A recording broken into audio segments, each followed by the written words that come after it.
Hey friends, welcome back to the channel. In today's video, I'm going to show you two different ways to determine if your brake fluid needs to be replaced. The first one, all we're going to use is a flashlight. For the second method, we're going to use this brake tester right here.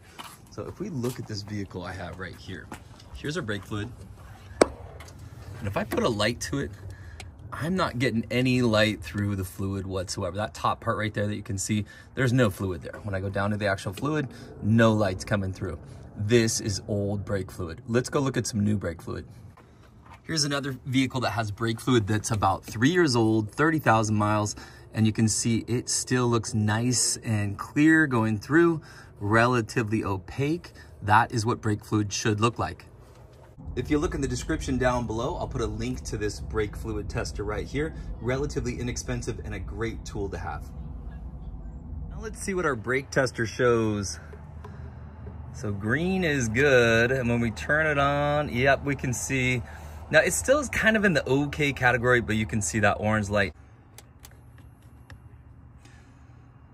So there's our new brake fluid, and you can see that it's showing green. So it says that this brake fluid does not need to be replaced.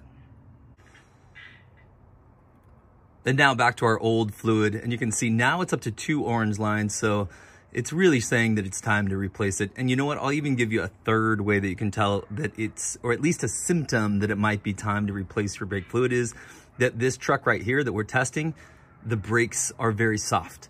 So you have to push really hard to get it to slow down, and the brakes just don't feel very responsive at all. So with all those 3 indicators, it's definitely time to change the brake fluid.